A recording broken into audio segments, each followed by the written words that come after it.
Dans le cadre du mois de l'ergonomie, la Société d'ergonomie de langue française vous présente l'exposition Le travail révélé, regard de photographe, paroles d'experts. Il y a ce que l'on voit, ce que l'on sait et croit savoir, ce que l'on nous en dit. Le travail est un peu dans tout cela, mais il est bien plus que cela. Plus médiatique que jamais, habitant les débats politiques, économiques, sociaux, la question du travail est au centre, et pourtant les images qui l'entourent semblent de plus en plus brouillées, conventionnelles ou caricaturales. Croiser les regards de grands photographes contemporains et d'experts des questions sociales, confronter les points de vue, les différentes perceptions, peut apparaître comme une voie originale pour amorcer des réflexions nouvelles et plus que jamais nécessaires.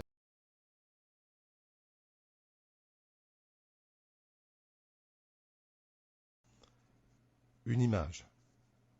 Des hommes. Des hommes qui produisent des images et qui, ce faisant, nous donnent à voir, à comprendre, à penser.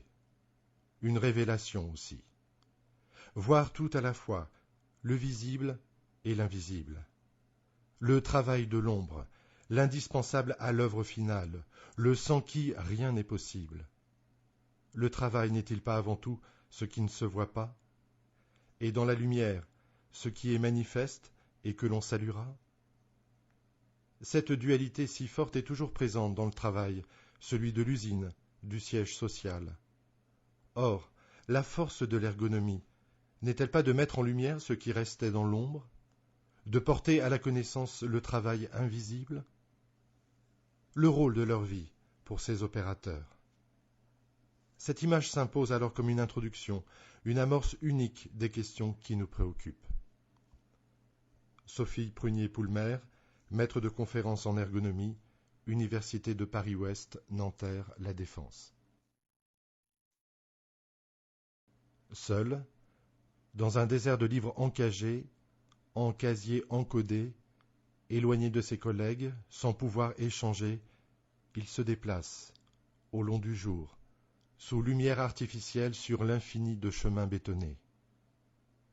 Armé de sa douchette, il contrôle les stocks d'idées, de pensées, d'intrigues, d'essais, de romans, de documents, de livres innombrables dont pour lui il ne reste même plus le nom ni le matricule, juste un code-barre sans signification que l'œil du laser déchiffre. Il vise, tire. Veut-il tuer ce livre? Peut-il en prendre un, en apprécier le format, la texture, le papier, l'histoire? Il n'en a pas le temps. Mais a-t-il encore l'envie, le goût de lire? Vite, le client attend. Annivelle Fassina, ergonome, École pratique des hautes études. Depuis le XIXe siècle, l'invention de l'électricité et la révolution industrielle ont très rapidement et profondément modifié les conditions de travail au travers du développement du travail de nuit. Pour ces travailleurs de l'ombre, cette transformation génère un décalage entre le cycle jour-nuit et leurs rythmes endogènes, avec des conséquences sur la fatigue et le bien-être. Plongé dans l'ambiance lumineuse artificielle d'une Assyrie, ce travailleur semble rechercher vers le haut cette source vitale d'énergie, moteur principal de son horloge interne. Philippe Cabon, maître de conférences en psychologie ergonomie, Université Paris-Descartes, Paris 5.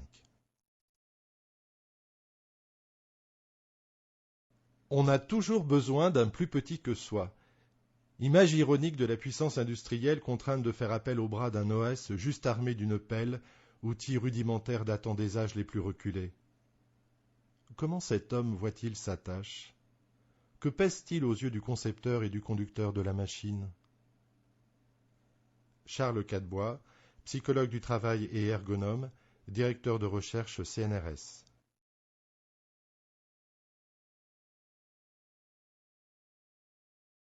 L'homme lancé à l'assaut des cieux, tentant de s'élever toujours plus haut et de se rendre comme maître et possesseur de la nature, c'est d'abord ce qui frappe ici.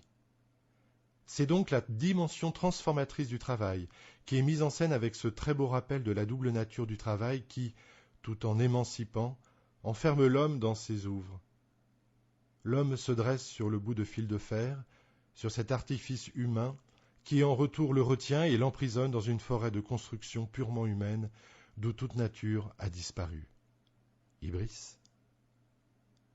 Dominique Méda, directrice de recherche, Centre d'études de l'emploi.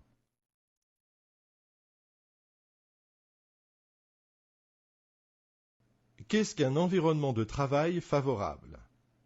Un environnement qui ne soit pas délétère, bien sûr. Mais ce n'est pas suffisant. Un environnement qui propose des ressources, qui encadre et protège, qui stimule l'inventivité. De l'océan des idées, la pensée émerge. Pierre Falzon, professeur, chaire d'ergonomie et neurosciences du travail, Conservatoire national des arts et métiers.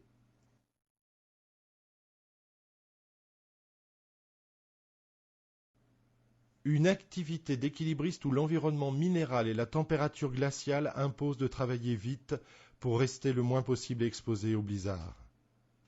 Pour se protéger du froid, cette activité oblige à être engoncé dans des vêtements chauds. Aisance gestuelle impossible, effort énergétique continu. La couleur des vêtements suggère la constitution de binômes. La coordination entre ces quatre personnages, l'approvisionneur, le passeur, le lanceur et l'accrocheur, prend la valeur d'un ballet de gestes précis pour ne pas rompre la chaîne humaine et de regards synchronisés pour optimiser la prise en main et l'accrochage des poissons. Annie Drouin, ergonome, enseignante à l'Université Paris 1, membre du conseil d'administration de la Société d'ergonomie de langue française.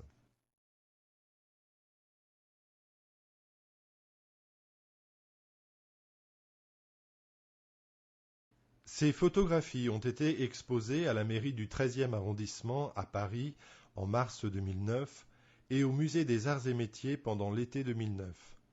L'exposition poursuit sa route, à Poitiers, au mois de novembre prochain.